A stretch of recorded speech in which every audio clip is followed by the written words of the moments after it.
اللہ نے فرمایا تبت یدا ابی لہب و تب، تو کہتا ہے میرے نبی کا ہاتھ ٹوٹ جائے تیرے دونوں ٹوٹ جائیں گے۔ اور سنو ابو لہب کا حال کیا ہو۔ ابو لہب کا معنی ہے ابو لہب شولوں کا باپ، لہب شولوں والا۔ کیا مطلب؟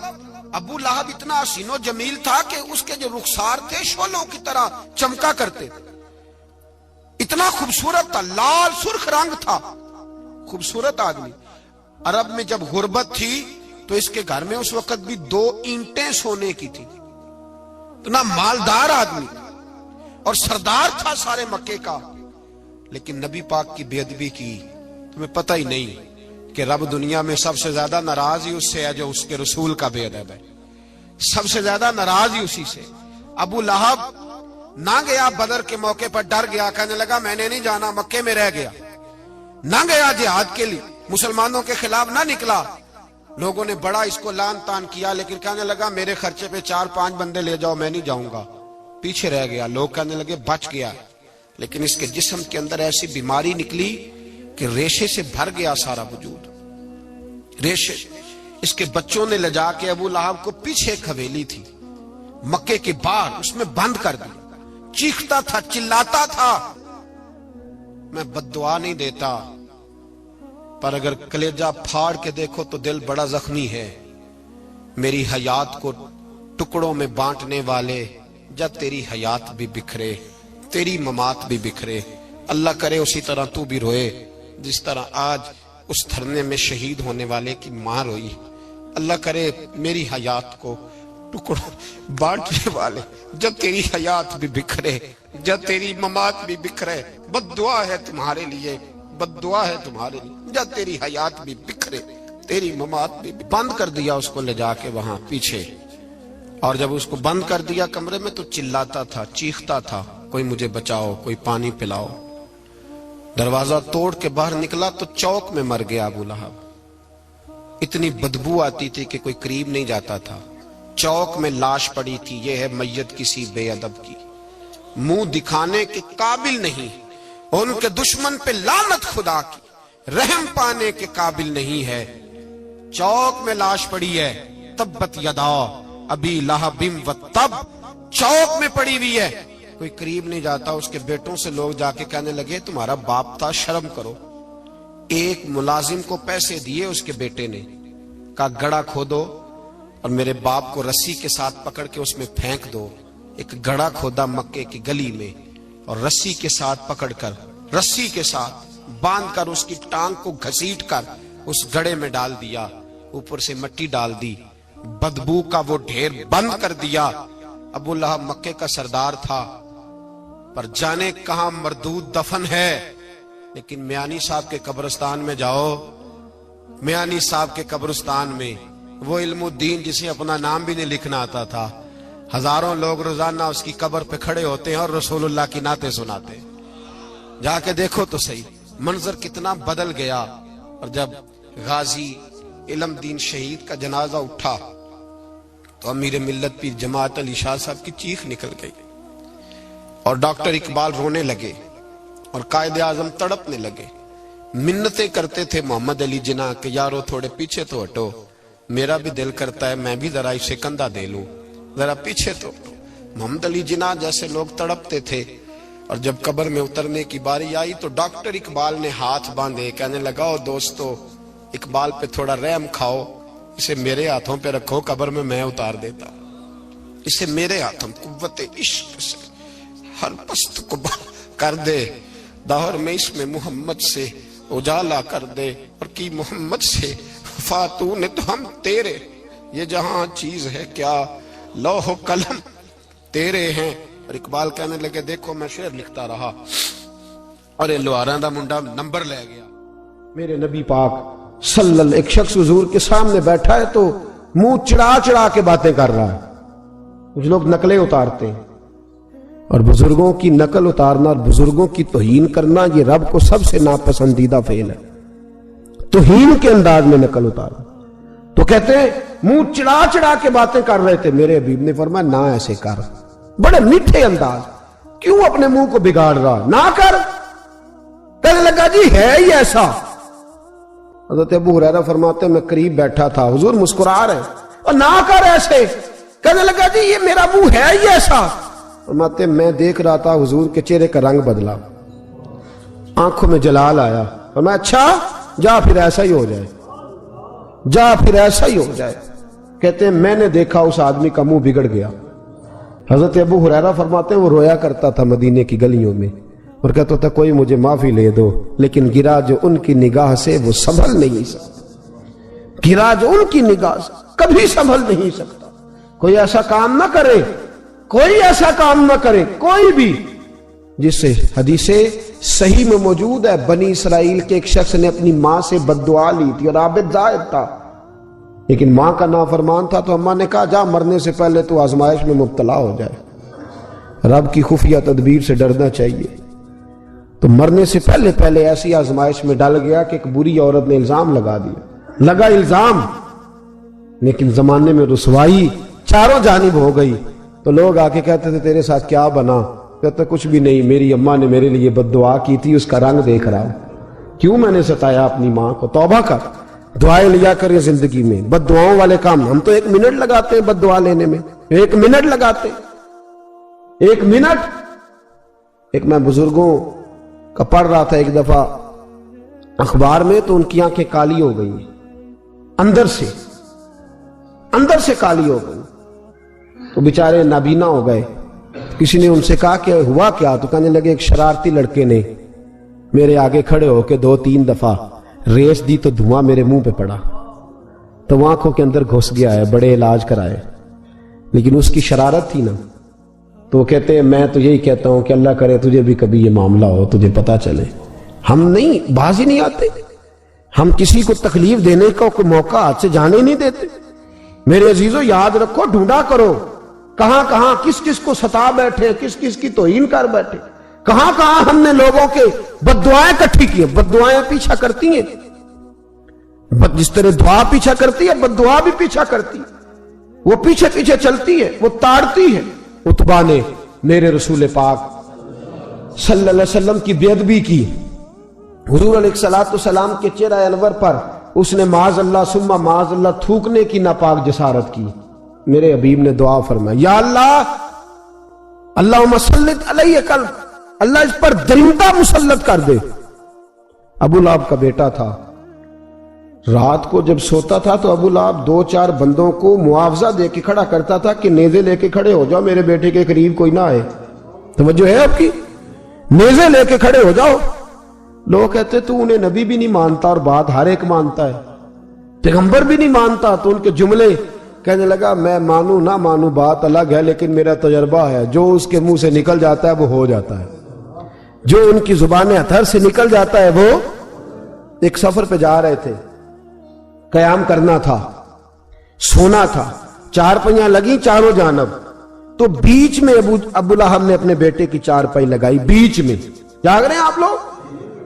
ارد گرد دوسرے لوگ سوئے بیچ میں, اور لوگ کہنے لگے تو پاگل ہو گیا ہے, اگر کوئی شیر آئے گا تو باقیوں کو نہیں کاٹے گا, صرف اس کو کاٹے گا. کہنے لگا بد دعا تو اس کے لیے ہوئی ہے, دعائے ضرر تو اس کو ملی ہے, اسی پہ مسلط ہوگا.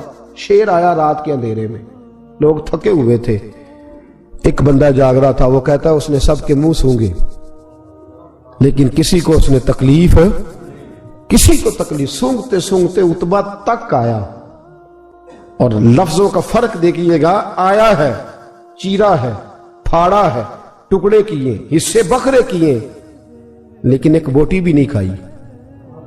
مار دیا, چہرہ بگاڑ دیا, وجود کاٹ دیا, چلا گیا قتل کر کے, کھایا نہیں ایک لقمہ بھی اس کے وجود. بھائی درندے پھاڑنے آتے ہیں کہ کھانے آتے ہیں؟ وہ کھایا نہیں, پھاڑ کا چلا گیا.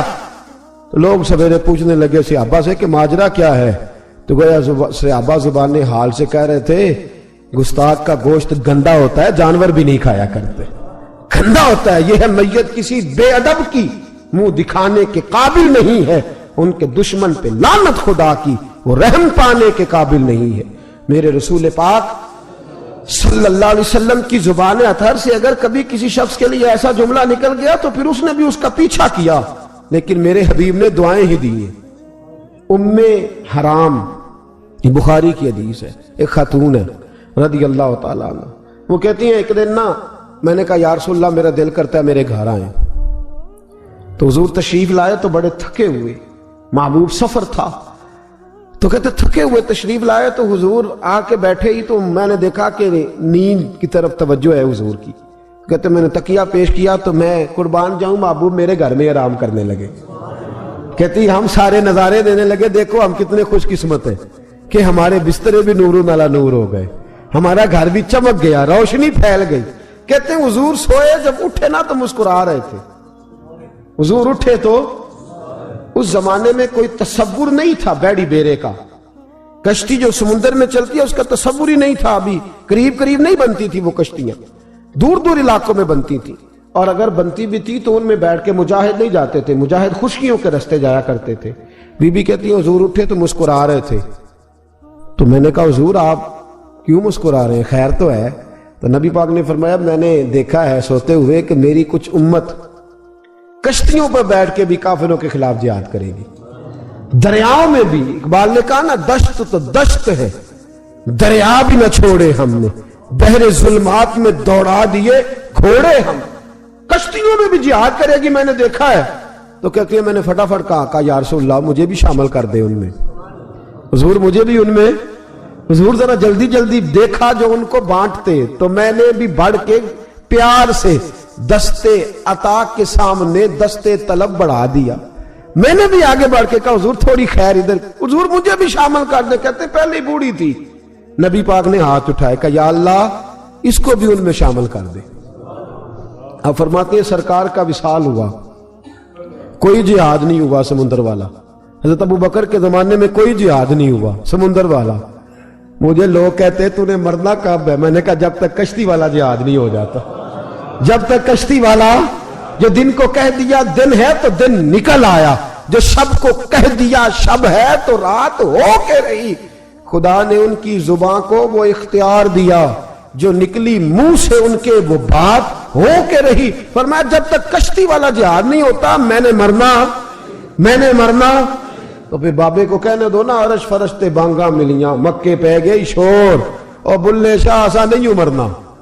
گالی بکی بلے شاہ ایسا نہیں مرنا ہے، مر گیا ہی کوئی اور تے بارت شاہ کدو مر دے جنہ کیتیاں نیک کمائیاں نے. بات ہی ختم کر دی، او کدو مر دے جنہ کیتیاں نیک کمائیاں نے. حضرت سلطان باہو رحمت اللہ علیہ فرماتے ہیں کامل پیر اونا دے باہو قبر جنہ دی جیوے. فرمایا میں نہیں مرتی. حضرت اسرائیل نہیں آتے وہ چھو کے گزرے گئے. کہتے بہنیں بھی چلی گئیں، بھائی بھی چلے گئے، خامد بھی چلا گیا، بچے بھی کئی گئے، اور میں اسی حالت میں.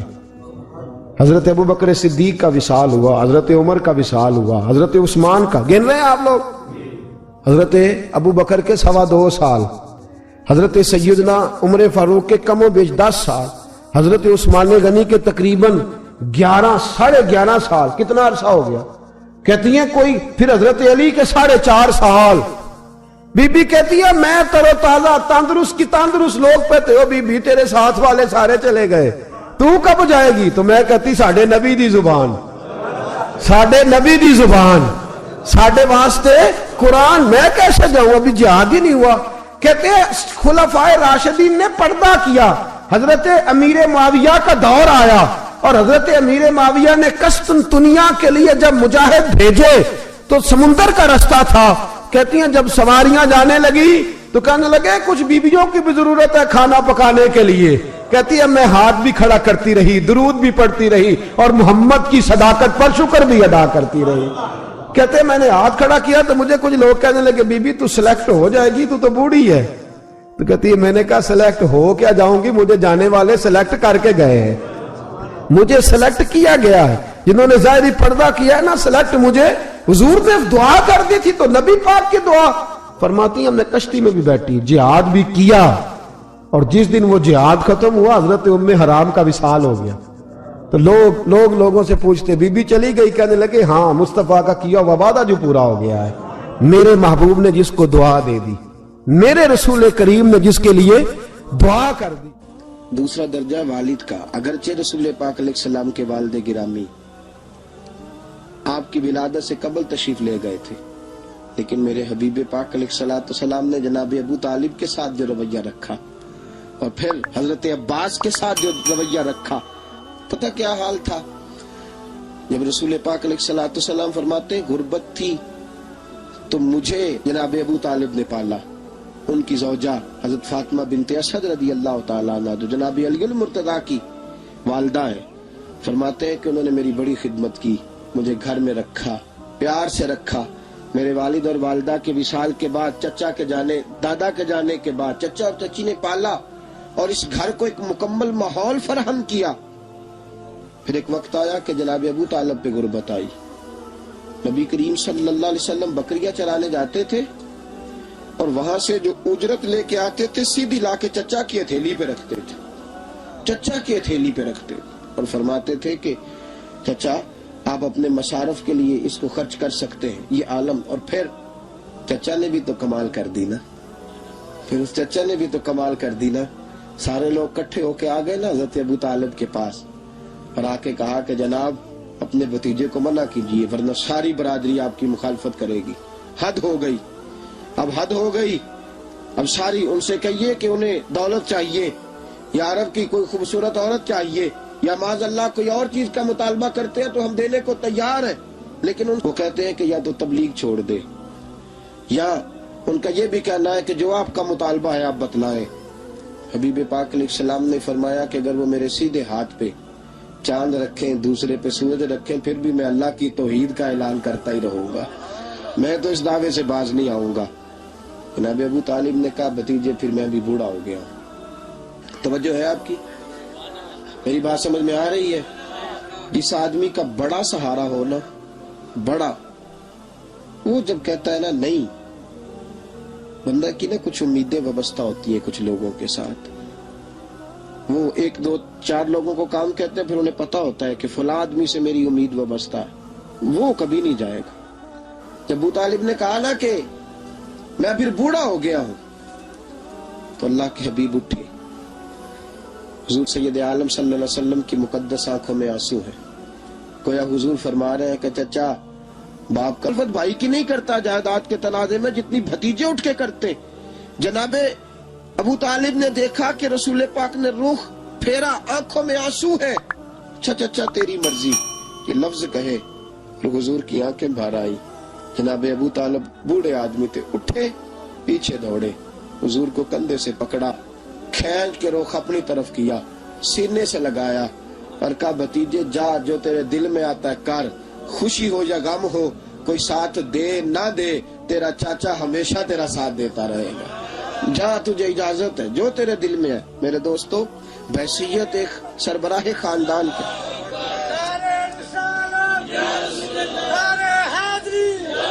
اب ان رشتوں کا اور پھر جب جناب ابو طالب کا وصال ہوا اور جناب خطیۃ الکبریٰ بھی اسی سال میں گئی تو عام الحزن کہا یہ غم کا سال ہے، یہ غم کا سال۔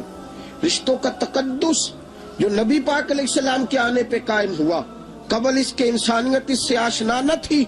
رشتوں کو جو محبت اور خلوص کا رنگ میرے مصطفیٰ نے عطا فرمایا، دنیا کے کسی قانون میں اس کا تصور بھی نہیں کیا جا سکتا۔ اللہ علیہ کے پاس نے ایک بوڑھی اماں اپنا بیٹا چھوڑ گئی، تو حضرت صاحب نے کو 2 4 5 مہینے رکھا، تو بعد میں اس کی اماں کو بلا کے کہا کہ تو بیوہ ہے، بیٹا تیرا یتیم ہے، میں نہیں چاہتا کہ اس کا وقت ضائع ہو، یہ پڑھنے والا کوئی نہیں، سارے نہیں بھائی پڑھنے والے ہوتے، اب یہاں علماء بیٹھے ہیں، میں بے ادب بھی نہ ہو جاؤں، کچھ پورے 8 سال لگا کے بھی آ جاتے ہیں، سند بھی ان کے پاس ہوتی ہے، ناراض نہ ہو جانا، یہ تو سب اچھے لوگ ہیں، سند ہوتی ہے پر پتہ کوئی نہیں ہوتا، یہ اعلیٰ حضرت نے لکھی ہے بات، سند ہوتی ہے، پوری ڈگری ہوتی ہے، اس پہ کئی لوگوں کے سائن بھی ہوتے، تو بہت سارے طالب علم ایسے ہوتے ہیں جو مدارس میں کہتے ہیں میں فاضل فلاں ہوں، لیکن کوئی شے پاس، تو مولانا سردار احمد صاحب محدث اعظم پاکستان رحمۃ اللہ علیہ اس بوڑھی کو کہنے لگے تیرا بیٹا کند دینا ہے، پڑھنا پڑھانا اس نے کچھ بھی نہیں، تو یتیم بچہ ہے، کل کو تو کہے گی کہ میرے بیٹے نے وقت ضائع کیا تو واپس لے جاؤ۔ بوڑھی اماں رونے لگ گئی، کہنے لگی میں پڑھانے تو نہیں لائی تھی، میں تو آپ کو رب کا ولی سمجھتی ہوں، میں تو نوکری کرانے لائی تھی، نوکری۔ حضرت انس بن مالک کہتے ہیں میری اماں بھی حضور کی بارگاہ میں دے گئی تھی، حضور کی بارگاہ میں یہ نہیں کہا تھا کہ یا رسول اللہ پڑھا دیں، ہاں میں ذمہ داری سے بات کر رہا ہوں، یہ نہیں کہا تھا حضور مجاہد بنا دیں، یہ تھوڑی کہا تھا کہ یا رسول اللہ صلی اللہ تعالی علیہ وسلم اسے مفسر، محدث، محقق، مفتی بنا دیں۔ حضرت انس کی اماں کہہ گئی تھی سونیا جب تک یہ رہے گا نا آپ کی نوکری کرے گا، یہ گھر کے کام کاج کرے گا، ڈیوٹی کرے گا، حضور یہ آپ کی نوکری کرے گا۔ تو میرے محبوب نے پھر دعا کر دی، اللہ اسے برکت عطا فرما۔ تم سمجھتا ہے خدمت والا خالی رہ جاتا ہے؟ جتنا ذائقہ خدمت والے کو ملتا ہے، جو اس کے نصیب میں آتا ہے، وہ کسی کا نصیب کہاں بھائی۔ حضرت انس کہتے ہیں حضور نے دعا کر دی، برکت کی۔ مجھے تو کھیتی باڑی آتی بھی نہیں تھی، پر لوگوں کے باغ میں سال میں ایک دفعہ پھل لگتا تھا، میرے باغ میں 2 دفعہ لگتا تھا۔ حضور نے دعا کر دی یا اللہ اسے اولاد دے۔ فرماتے ہیں میرے بیٹے، میرے پوتے، میرے نواسے، میری بیٹیاں، فرماتے ہیں میں زندہ ہوں اور میری 100 اولادیں موجود ہیں۔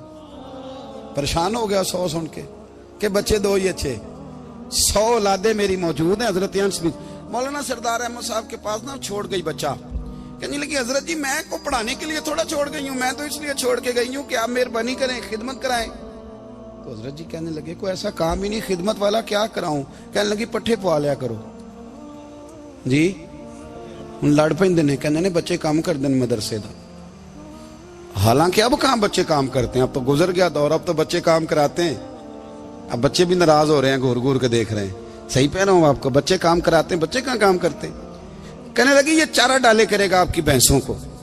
تو حضرت نے اس کو کہا کہ بی بی چارہ میری بھینسوں کو ڈالنے کے لیے میں نے بندہ رکھا ہوا ہے، تو جا لے جا۔ کہنے لگی ہاتھ باندھ کے حضور مہربانی کریں رکھ لیں، چارہ ڈالے گا۔ اور پتر توجہ سے چارہ ڈالنا حضرت کی بھینسوں کو۔ رونے لگی، حضرت نے رکھ لیا، مہینے کا خرچہ بھی دیتے۔ شام کو نا وہ سارا دن کام کرتا، شام کو آ کے پیروں میں بھی بیٹھ جاتا، حضرت جی لائیں تیل تھوڑا سا، پیر نہ دبا دوں۔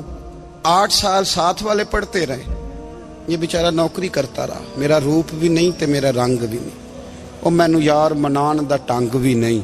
کبھی کبھی نا حضرت بلال حبشی فارغ ہوتے نا تو نبی پاک کی بارگاہ میں عرض کرتے حضور کوئی کام تو نہیں، سارے ہو گئے، حضور جاؤں ذرا، چلے جاتے۔ ایک دن سلمان فارسی کہنے لگے یا رسول اللہ یہ بلال کہاں جاتا ہے؟ فرمایا جا دیکھ کے تو آ۔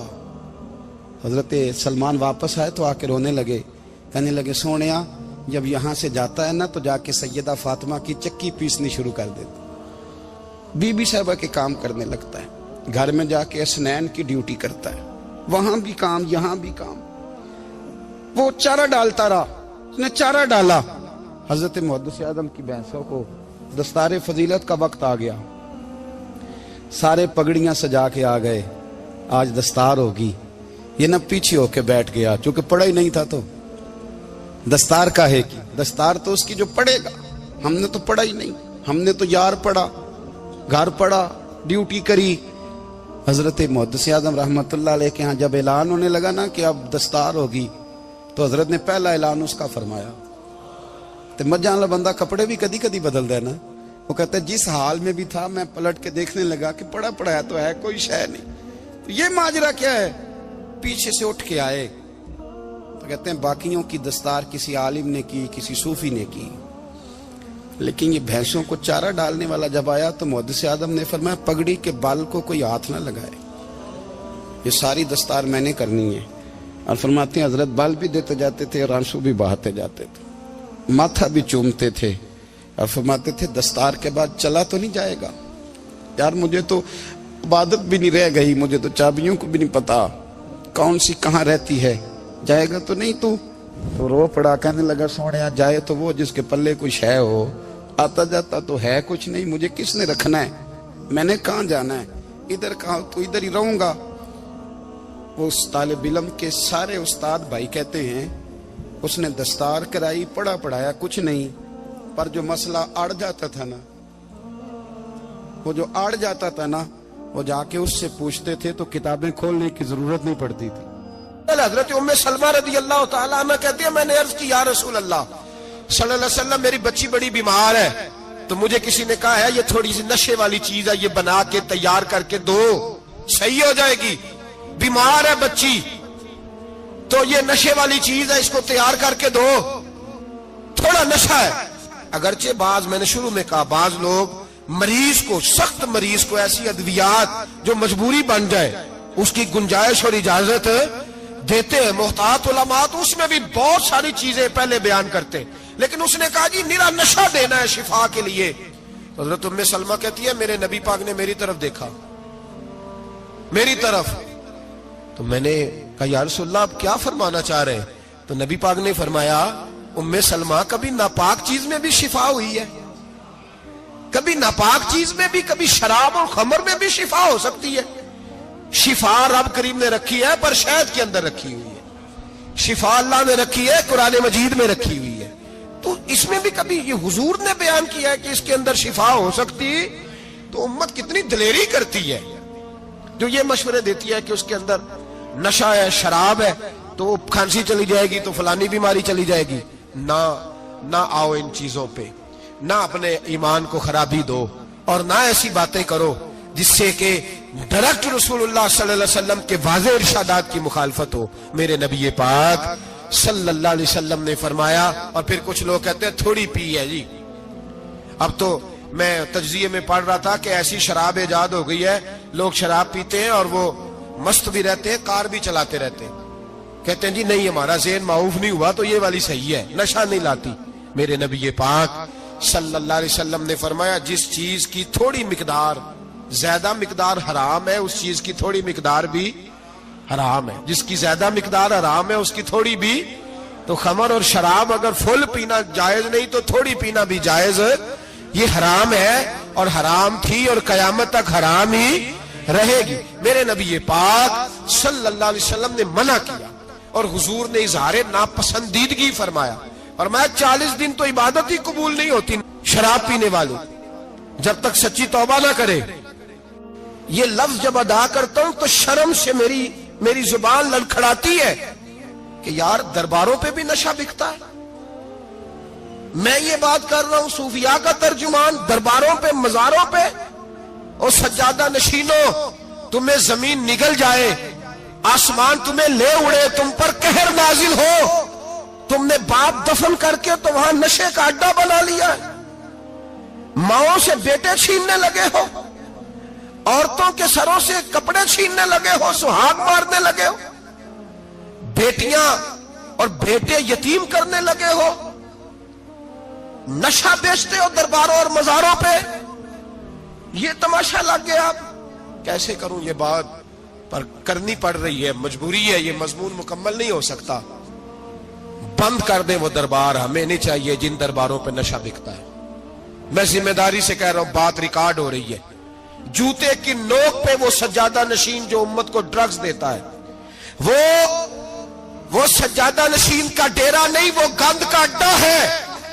وہاں سے فیض نہیں مل رہا, امت کی تباہی ہو رہی ہے. بتا دو, پھیلا دو, اس کو اعتراض کرنا ہے کرو.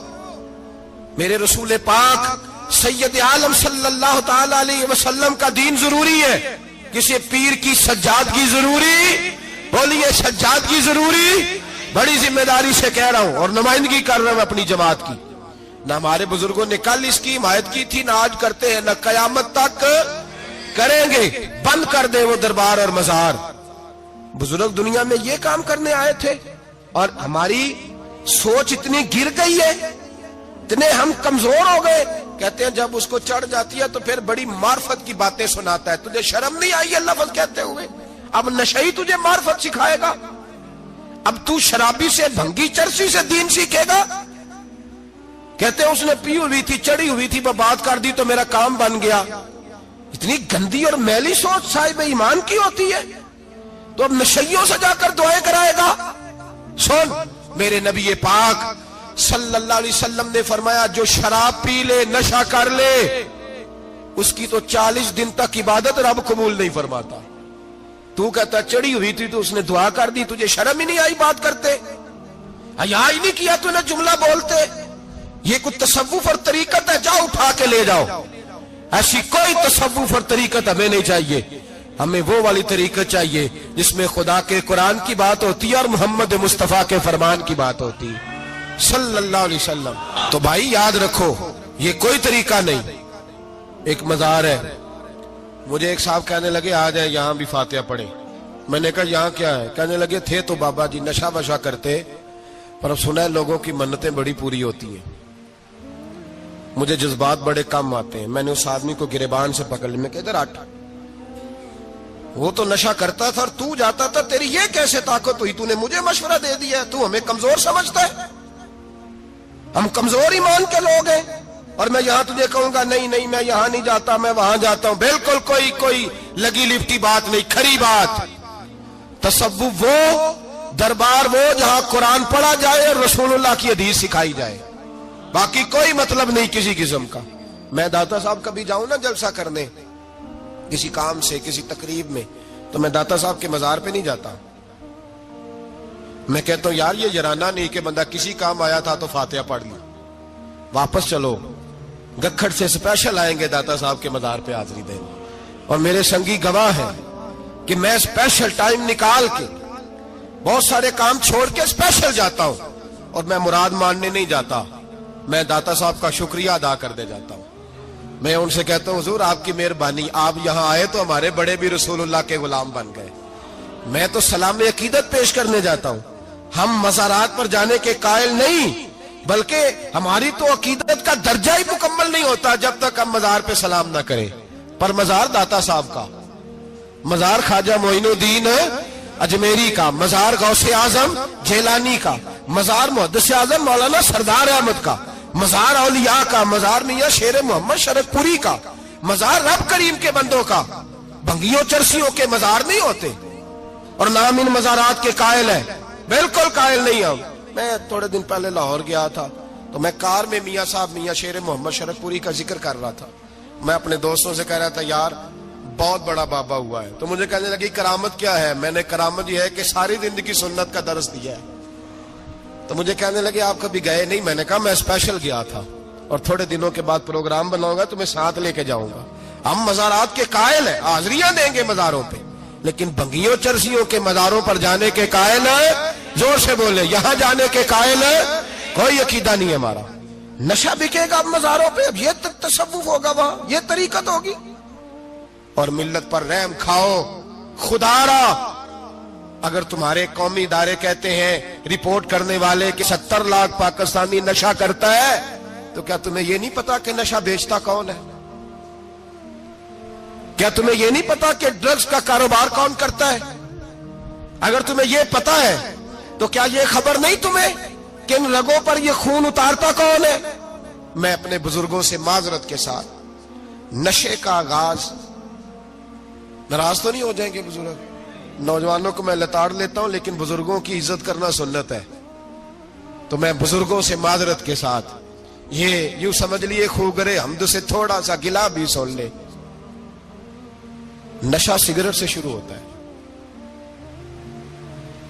سگریٹ سے۔ میں تمباکو کو حرام نہیں کہتا، یہ فتویٰ نہیں دے رہا۔ تمباکو کا حکم وہی ہے جو مولی کا ہے، جو کچے پیاز اور لہسن کا ہے، کہ آپ جب کھا لیتے ہیں تو منہ سے بدبو آتی ہے، تو آپ مسجد میں آئے تو آنے سے پہلے مسواک کریں، منہ صاف کریں، پھر آپ آ جائیں، تو جائز ہے، مکروہ ہے لیکن حرام ہے۔ لیکن تمباکو سے آگے جب حالات بڑھتے ہیں، تجزیہ نگاروں نے لکھا ہے کہ ہمارے پنجاب کے کچھ علاقوں میں اب سگریٹ سے نکال کے نا، پہلے بھی بھرتے تھے لوگ اس میں بڑا کچھ، اب پتہ ہے کہ نیا نشہ ایجاد کیا ہے، اب اس کے اندر چرس بھی بھرتے ہیں، اور چھپکلی کو مار کے، سکھا کے، خشک کر کے، اس کو پیس کے وہ ساتھ نشے کے ملاتے ہیں، اور اس کا حال یہ ہوتا ہے کہ آدمی کو زیادہ نشہ ہوتا ہے، اور کہتے ہیں وہ اتنا گند ہے کہ وہ آدمی کسی کو دانت بھی لگائے گا تو وہ بندہ بھی بیمار ہو جائے گا۔ کیا یہاں لوگ اسپرٹ نہیں پیتے آپ کے ملک میں؟ اور ہم کبھی سڑک پہ جاتے ہیں تو نشئی کو دیکھ کے مذاق کرتے ہیں، دیکھنا میں ہارن لگاؤں گا تو گاڑی کے ہارن سے گر جائے گا، لیکن تجھے پتا نہیں کہ یہ کسی ماں کا بیٹا ہے، پتا نہیں کسی بیوی کا شوہر ہے۔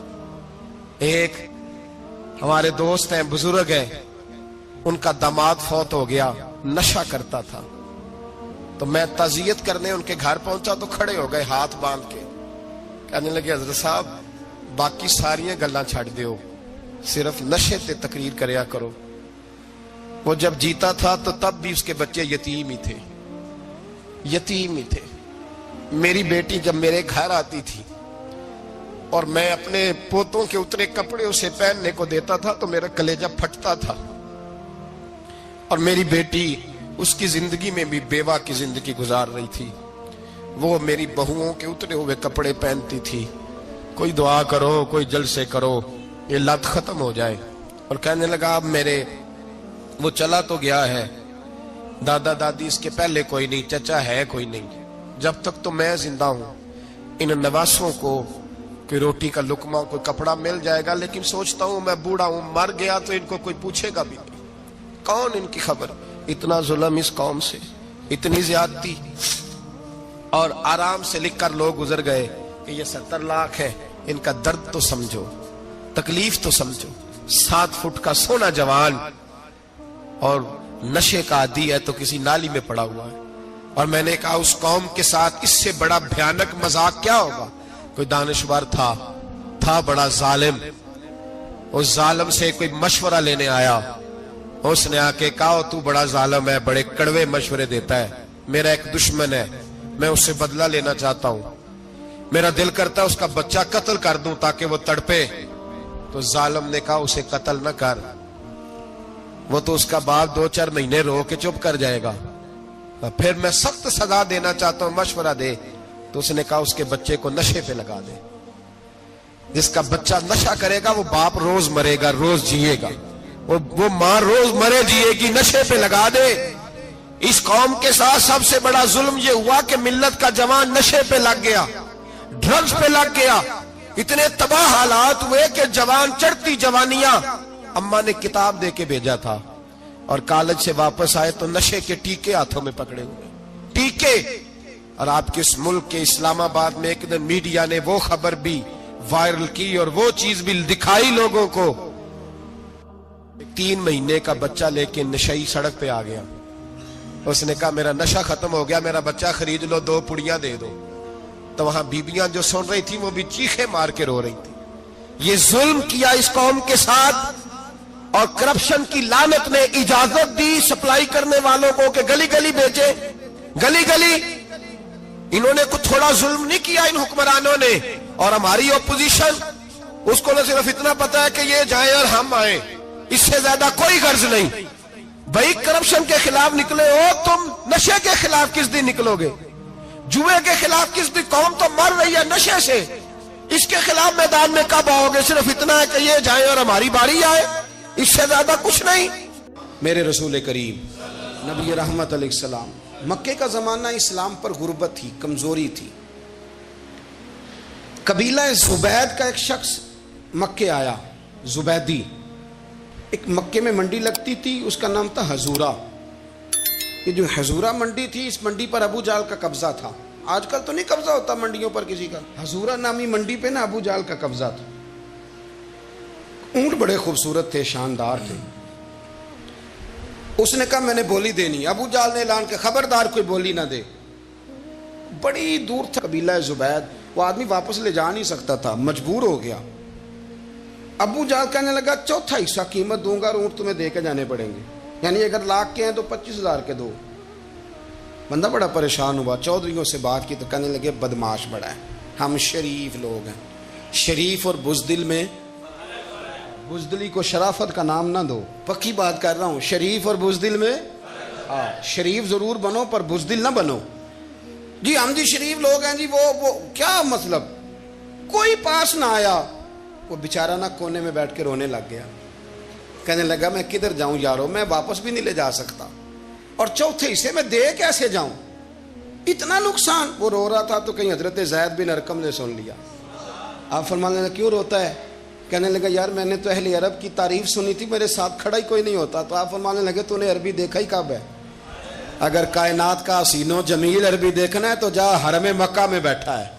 مکھ چند بدر شاہ شانی ہے تے متھے چمک دی لاٹ نورانی, کالی زلف تے اکھ مستانی, مخمور اکھی ہیں مد بریاں سبحان اللہ.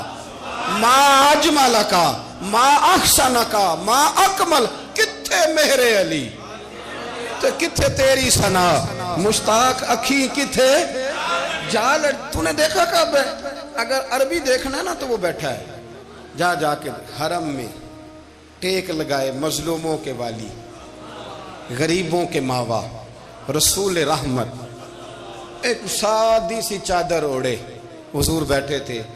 وہ زبیدی کہتا میں آیا, نبی کریم کو بات سنائی. حضور فرمانے لگے این الجمل کا, او کدھر ہے تیرے اونٹ؟ عرض کی حضور وہ وہاں ہیں. فرمایا چل نا. حضور کوئی بولی نہیں لگا رہا, کوئی خرید نہیں رہا. ابو جہل گھنٹا پڑا, اس کے ڈر سے سہم گئے. حضور فرمانے لگے چل نا, میں بولی لگاتا ہوں. اور دیکھو نرخ بازار محبت کا انوکھا ہو گیا, خود خریداروں شامل آ کے مولا ہو گیا. نبی کریم نے حضرت سعد بن ابی وقاص کو بلایا, حضرت عمر کو, حضرت ابو بکر کو, مدد کے لیے نہیں. حضور فرمانے لگے میری جیب میں پیسے تھوڑے ہیں, ظاہری طور پہ تھوڑے ہیں, ورنہ تو کائنات کے خزانوں کی کنجیاں حضور کے پاس ہیں. تھوڑے تھوڑے پیسے دو, بھی بولی دینی ہے.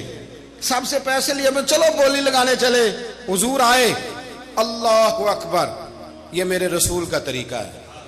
آؤ ذرا تھوڑی دیر کے لیے سوچیں. ابو جہل بیٹھا ہے بڑی مسند پہ, قربان جاؤں مدینے والے حبیب. وہ زبیدی کہتا اس کے کپڑے مہنگے تھے, حضور کے سادے تھے. اس نے بڑی پگڑی باندھی تھی, حضور کی سادی تھی. کہتے ہیں وہ آنکھیں اٹھا کے بات کرتا, مدینے والے نبی آنکھیں جھکا کے بات کرتے. وہ بولتا جاتا, حضور تھوڑے تھوڑے سادے سادے ٹھہر ٹھہر کے جملے بولتے. کہتے ہیں نبی کریم علیہ السلام اس کے ساتھ آ کے حضور بیٹھ گئے اور فرماتے ہیں میرے رسول کریم نے اپنا جبہ سیدھا کیا, پگڑی کو حضور نے سیدھا کیا اور فرمایا چل لگا بھائی بولی.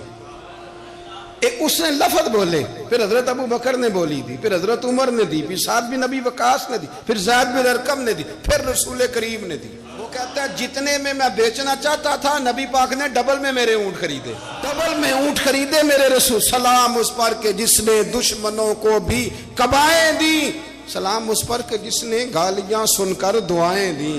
اور میرے اعلیٰ حضرت کہنے لگے جاؤ جا کے اعلان کر دو, غم زدوں کو رضا مجدہ دیجئے کہ ہے بے کسوں کا سہارا ہمارا, بے کسوں کا سہارا.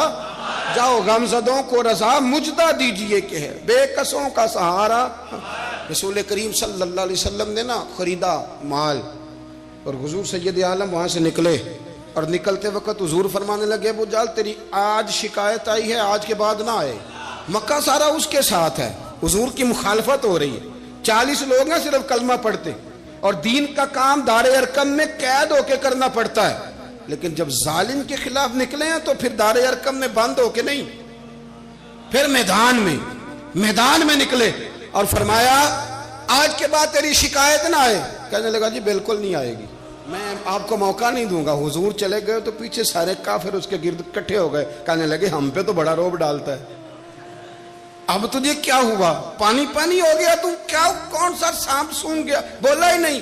کہنے لگا مجھے لات و منات کی قسم, جب مصطفیٰ کریم میرے پاس آئے تو ان کے ساتھ ایسی ایسی طاقتیں تھیں, نیزے تھے, برچیاں تھیں, بھالے تھے, مجھے لگتا تھا میں نے سی کی تو میرے ٹکڑے ٹکڑے کر دے. کہنے لگا جب پاگل ہو گیا, ان کے پاس تو چھڑی بھی کوئی نہیں تھی, وہ تو خالی ہاتھ ہیں, بکواس کرتا ہے, کچھ بھی نہیں تھا. کہنے لگا مانو نہ مانو, ان کے پاس بڑا کچھ تھا. اور اگلی بات جو اس نے کی وہ تاریخ میں محفوظ ہے, وہ تاریخ میں محفوظ ہے, وہ تاریخ میں محفوظ ہے, وہ تاریخ کا حصہ ہے. ابو جہل کہنے لگا اٹھتے ہی کہ مجھے لگتا ہے جب تک محمد ابن عبداللہ موجود ہیں یہ ہمیں ظلم نہیں کرنے دیں گے, یہ ہمیں کوئی زیادتی کرنے, تاریخ میں محفوظ ہے جملہ ابو جہل کا. کہنے لگا جب تک یہ موجود ہے ہمیں کوئی زیادتی کرنے. حضرت فرمایا کرتے تھے زندہ نبی کے ماننے والوں زندہ بن کے زندگی گزارو. زندگی زندہ دلی کا نام ہے, مردہ دل کیا خاک جیا کرتے ہیں. جو قومیں سر اٹھا کے جیتی ہیں وہ زندہ ہوتی ہیں. اس لیے اپنی زندگی میں حق کے خود اختیاری پیدا کریں, جینا سیکھیں, لڑنا سیکھیں, میدان میں رہنا سیکھیں. سہم کے وقت نہیں گزرے گا, ظلم سہنے سے بھی ظالم کی مدد ہوتی ہے. لہذا حق لینا سیکھیں, حق پر کھڑے ہونا سیکھیں, اپنے مزاج میں یہ باتیں پیدا کریں. مجھے خاتون نے پوچھا, میرا بھائی کہتا ہے حصہ لے لے پھر میرے مرے کا منہ نہ دیکھنا. میں کہ پتر تو حصہ لائے نہ منہ ویکھی ہوتا, کوئی ضرورت نہیں, منہ ایسے ظالم کا منہ ویسے بھی نہیں دیکھنا چاہیے جو بہنوں کا حصہ کھا جائے. میں نے کہا تو منہ دیکھنے کی کوئی ضرورت, یہ کوئی بلیک میلنگ ہے. ابا کہتا ہے حصہ لے لو منہ نہ دیکھنا, میں کہا بالکل نہ ویکھی. تو بلکہ آنکھ میں دیکھنا بھی نہیں چاہتی، تو ادھر رکھ، اللہ رسول نے مقرر کیا میرا حصہ. کیا فلسفہ ہے ہمارا؟ جو بات غلط ہے اس پہ لوگوں کو بلیک میل کرتے ہو. جائز بات پہ ڈٹنا سیکھو. آپ جب ڈٹ جاتے ہیں نا تو پھر اللہ مدد کرتا ہے. پھر اللہ تتنزل علیہم الملائکہ، پھر اللہ فرشتے بھی نازل کرتا ہے. حضور نے فرمایا جو جان کی حفاظت کرتے مر گیا وہ بھی شہید، جو مال کی حفاظت کرتے مر گیا وہ بھی شہید، جو دین کی حفاظت کرتے مر گیا وہ بھی، جو خاندان کی، اپنے گھر کی، اپنے بچوں کی حفاظت کرتے مر گیا وہ بھی. اتنا بڑا درجہ حضور نے بیان کر دیا ہے. تو کبھی بھی زندگی میں ظالم کے سامنے سرنگو نہ ہونا، کچے پلپلے ہونے کا کبھی بھی اظہار نہ کرنا، کھڑے رہنا. جو کھڑا رہتا ہے رب اس کے ساتھ رہتا ہے. اللہ سمجھنے کی توفیق عطا فرمائے. نفیس بات دا پانی ملے ہر رگے ہر جائی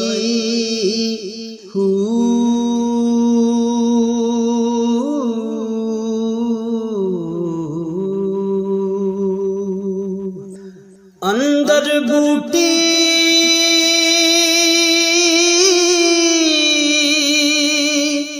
مشک مچایا